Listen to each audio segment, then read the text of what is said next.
સુરતના વરાછા વિસ્તારમાં દહેજ ભૂખ્યા સાસરિયાઓના ત્રાસથી એક પરિણીત મહિલાએ જીવન ટૂંકાવ્યું હોવાની હૃદયદ્રાવક ઘટના સામે આવી છે।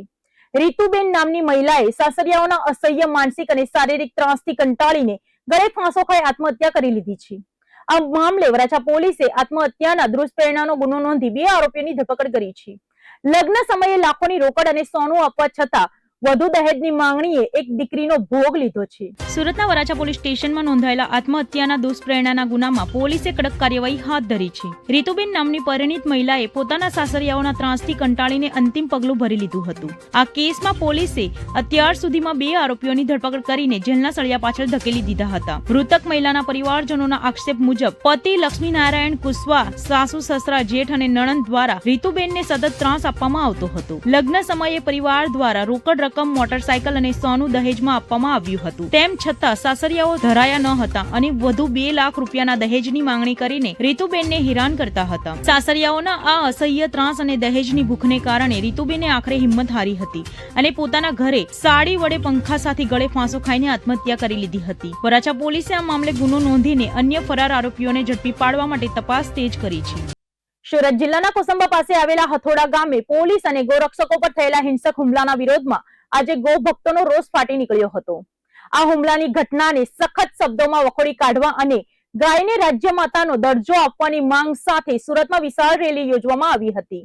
વનિતા વિશ્રામ ગ્રાઉન્ડથી કલેક્ટર કચેરી સુધી નીકળેલી આ રેલીમાં હજારો ગોરક્ષકો જોડાયા હતા અને કલેક્ટરને આવેદનપત્ર પાઠવીને કડક કાર્યવાહીની માંગ કરી છે।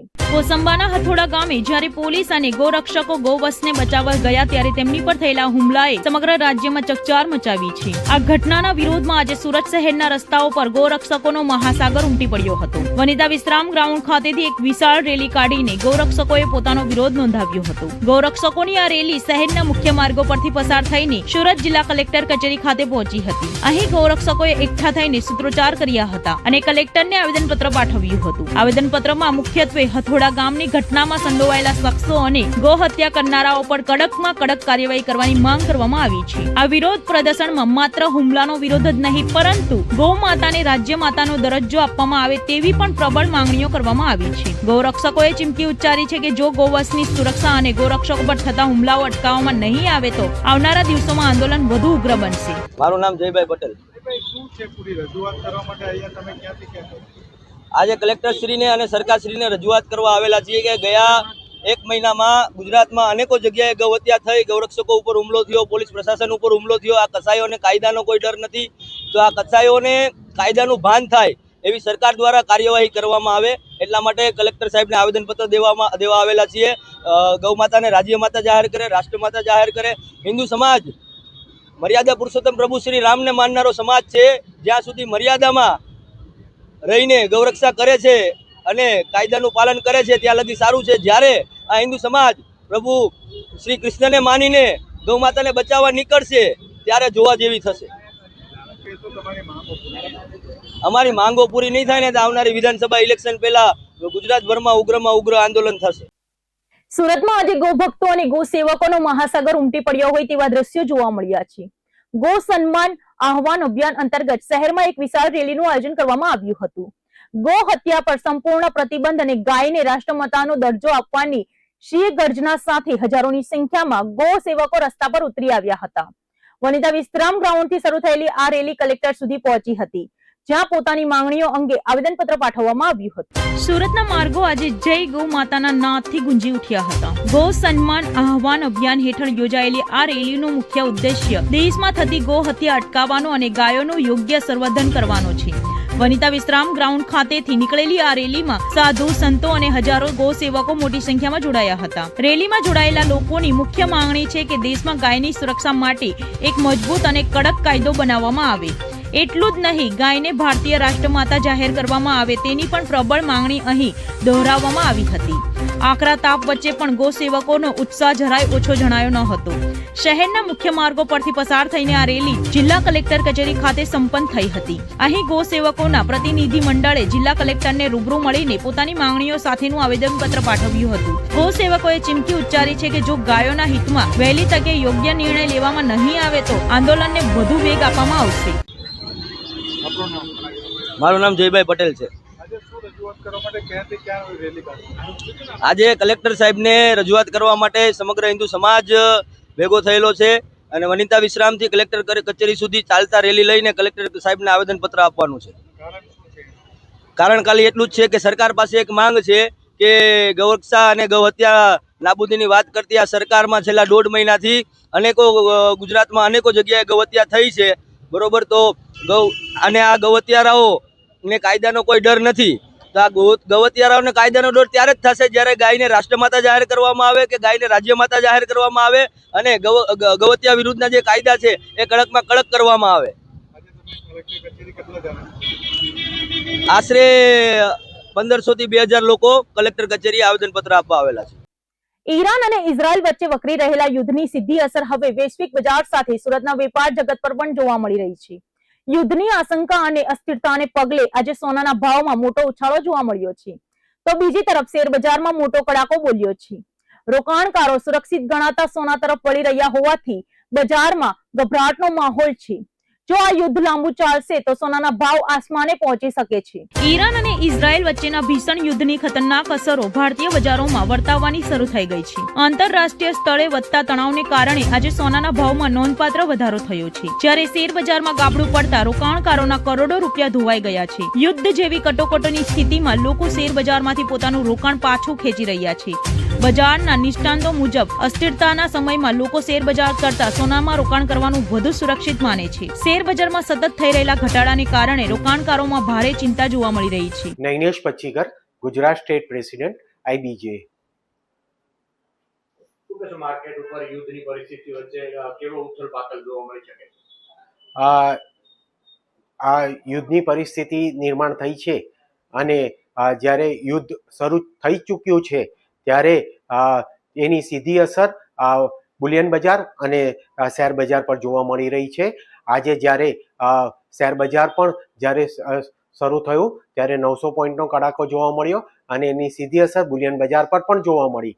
અને બુલિયન બજાર ગઈકાલથી જ એની મુવમેન્ટો આપવાનું ચાલુ કરી દીધું હતું અને ગઈકાલે જ અમે જ્યારે આંતરરાષ્ટ્રીય સ્તરે પણ સોનું પોતાનું સર્વોચ્ચતમ હાઈ તરફ વળી ગયું હતું અને હવે પછી જો યુદ્ધ લાંબુ ચાલ્યું તો એની સીધી અસર બુલિયન બજાર, સોના અને ચાંદી તરફ થશે. કારણ કે આજે રોકાણકારો જ્યારે પણ સેફ ઇન્વેસ્ટમેન્ટ તરીકે સોનું અને ચાંદીને જ પસંદ કરતા હોય છે. જ્યારે યુદ્ધની પરિસ્થિતિ નિર્માણ થાય અને world wide Jio political tension આવે ત્યારે હંમેશા બુલિયન બજાર પર એની સીધી અસર થાય છે અને સોનું અને ચાંદી જ ઇન્વેસ્ટરો એવું માને છે કે એનામાં જ સારામાં સારું રિટર્ન મળશે, એટલે સોનું અને ચાંદી ખરીદી કરતા હોય છે. સુરત સાયબર ક્રાઇમ સેલે એક અત્યંત જટિલ અને આધુનિક પદ્ધતિથી છેતરપિંડી કરતી ગેંગના સભ્યને ઝડપી પાડવામાં મોટી સફળતા મેળવી છે. વોટ્સએપ પર બનાવટી RTO ઈ-ચલણની લિંક અથવા એપીકે ફાઇલ મોકલીને લોકોના મોબાઈલ હેક કરીને બેંક ખાતામાં સાફ કરતી આ ગેંગનો એક સાગરિત જૂનાગઢથી ઝડપાયો છે. શિક્ષિત હોવા છતાં શખ્સ સાયબર માફિયાઓ સાથે મળીને નિર્દોષ લોકોના પરસેવાની કમાણી લૂંટતો હતો. સુરતમાં સાયબર ઠગાઈનું એક નવો અને ખતરનાક વિમિયો સામે આવ્યો છે. સાયબર ક્રાઇમ સેલે જૂનાગઢ ખાતેથી બોદુભાઈ મામદભાઈ પલેજા નામના આરોપીની ધરપકડ કરી છે. આ ગેંગ લોકોના વોટ્સએપ નંબર પર બનાવટી ડિજિટલ RTO ઈ-ચલણની એપીકે ફાઇલ મોકલતી હતી. ફરિયાદીએ જેવી આ ફાઇલ ઓપન કરી કે તરત જ તેમનો મોબાઈલ હેક થઈ ગયો હતો અને જોતજોતામાં તેમના બેંક ખાતામાંથી 70,379 રૂપિયા ઉપડી ગયા હતા. ફરિયાદીએ તાત્કાલિક સાયબર હેલ્પલાઇન 1930 પર જાણ કર્યા બાદ 12 ડિસેમ્બર 2025 ના રોજ સુરત સાયબર ક્રાઇમ સેલમાં સત્તાવાર ફરિયાદ નોંધાવી હતી. પોલીસ તપાસમાં ચોંકાવનારી વિગત બહાર આવી છે કે ઝડપાયેલો આરોપી બોદુભાઈ ઉચ્ચ શિક્ષિત છે અને તેને MA અને MSW સુધીનો અભ્યાસ કર્યો છે અને તે કોન્ટ્રાક્ટ આધારિત TB સુપરવાઇઝર તરીકે નોકરી કરતો હતો. આ ગુન્હામાં આરોપીની ભૂમિકા અત્યંત મહત્વની હતી. તેને ફરિયાદીના ખાતામાંથી 70,000 રૂપિયાનું ક્રેડિટ કાર્ડ બિલ પેમેન્ટ કરાવ્યું હતું અને આ ઉપરાંત તેને પોતાના 2 અલગ-અલગ બેંકના ક્રેડિટ કાર્ડમાં કુલ 1,80,000 રૂપિયા ભરાવ્યા હોવાનું પણ ખુલ્યું છે. હાલ પોલીસે આરોપીઓને કોર્ટમાં રજૂ કરીને 4 દિવસના રિમાન્ડ મેળવ્યા છે અને નાસ્તા ફરતા મુખ્ય સૂત્રધારની શોધખોળ હાથ ધરી છે. ગયા વર્ષમાં જ્યારે મ્યુલ અકાઉન્ટ ચાલતી હતી ત્યારે એક એપીકે ફાઇલનું ફ્રોડ દાખલ કરવામાં આવ્યો હતો સાયબર પોલીસ સ્ટેશનમાં, જેમાં ફરિયાદી સાથે 70,000 રૂપિયાની છેતરપિંડી થઈ હતી. આ ગુનાની તપાસ કરતા અમે લોકોને ખબર પડી કે જે 70,000 છે એમની બિલ પેમેન્ટ કરવા માટે ઉપયોગ થયો છે, દુરુપયોગ કહેવાય શકે. અને એને ટેકનિકલ વર્કઆઉટ કરીને જુનાગઢ ખાતેથી બોધુભાઈ પલીજા કરીને એક આરોપીને ધરપકડ કરવામાં આવ્યો છે. બોધુભાઈ એમ આરોગ્ય વિભાગમાં કોન્ટ્રાક્ટ ઉપર કામ કરે છે અને એના સિવાય પાર્ટ ટાઈમ જોબ ઈસ્ટ મુદ્રા કંપનીમાં કરે છે અને ત્યાં ક્રેડિટ કાર્ડવાળું જ કામ કરે છે, ક્રેડિટ કાર્ડ ભરવાનું કામ. એમની પાસે 2 ક્રેડિટ કાર્ડ છે, બેંક ઓફ બરોડા અને આઈસીઆઈસીઆઈ બેંકનું, અને બંનેમાં ફ્રીમાં બિલ પે કરવાની એમની જે નાસ્તો ફરતો આરોપી છે એમની સાથે સંકલન થઈને એમની પાસેથી ભરવામાં આવ્યું છે. કે એમાં વિશ્વાસમાં લેવાનું કંઈ કામ નથી. એપીકે ફાઇલનું ફ્રોડ છે. એમાં જે ફરિયાદી છે એમના ફોન ઉપર આરટીઓ ચલાન નામનું કોઈ એપીકે ફાઇલ આવ્યું અને ડાઉનલોડ કરીને એમનો ફોન હેક થઈ ગયું અને ફોન હેક કરીને પછી જે કંઈક ઓટીપી આવે છે તો એ ઓટીપી વાપરીને ફંડ એટલે ક્રેડિટ કાર્ડનું પેમેન્ટ કરવા માટે ટ્રાન્સફર કરવામાં આવ્યું છે. આ પહેલું આરોપી છે અને ઓલમોસ્ટ રિકવરી પણ આના પાસેથી થઈ જશે. આ ઘણા લાંબા સમયથી આ જ કામ કરે છે. 13 વર્ષથી આરોગ્ય વિભાગમાં છે અને ઈસ્ટ મુદ્રા કંપનીમાં લાંબા સમયથી કામ કરે છે. અને એના સિવાય જ્યારે નાનો હતો, લાઈક 16 વર્ષનો હતો, ત્યારે નેશનલ લેવલ વેઇટ લિફ્ટિંગમાં પણ એક ખેલાડી તરીકે ઇન્ડિયાને રિપ્રેઝેન્ટ કરતો હતો.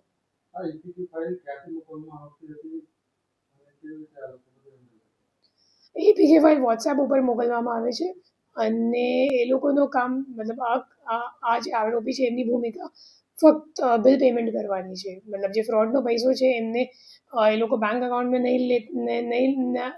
નહીં લેતા અને ક્રેડિટ કાર્ડનું બિલ પેમેન્ટ કરવા માટે ઉપયોગ કરે છે. જે રીતે વોટ્સએપ પર એપીકે ફાઇલ મોકલવામાં આવે છે, શું કહેશો લોકોને કે કેવી રીતે સાવચેતી રાખવી જોઈએ? તમને અગર કોઈ પણ પ્રકારની અગર એપીકે ફાઇલ તમને સોશિયલ મીડિયા પ્લેટફોર્મ પર, ટેલિગ્રામ અથવા તો વોટ્સએપ મેસેન્જર ઉપર આવે તો એમને ઇન્સ્ટોલ નથી કરવાનું, કેમ કે એપીકે ફાઇલ એટલે એપ્લિકેશન ફાઇલ અને જે તે એપ્લિકેશન તમારે જે કંઈક એપ્લિકેશન ફોન ઉપર ડાઉનલોડ કરવાનું હોય તો એ તમારે ફક્ત પ્લે સ્ટોર ઉપરથી જ ડાઉનલોડ કરવાનું અને કોઈ પણ ચેટ વગેરે ઉપર આવે તો એને ડિલીટ કરી દેવાનું અને સામેવાળાને કોલ કરવાનું. મોટાભાગે અગર તમારો કોન્ટેક્ટવાળો કોઈ વ્યક્તિ હોય તો મતલબ એમ આશંકા છે કે એમનો ફોન કદાચ કોઈ હેક ઓલરેડી કરી દીધું હોય અને એટલે તમને તમારા ફોન ઉપર એમના ચેટ ઉપરથી મેસેજ આવે છે, તો પછી એમને આ બાબતની જાણ કરવી.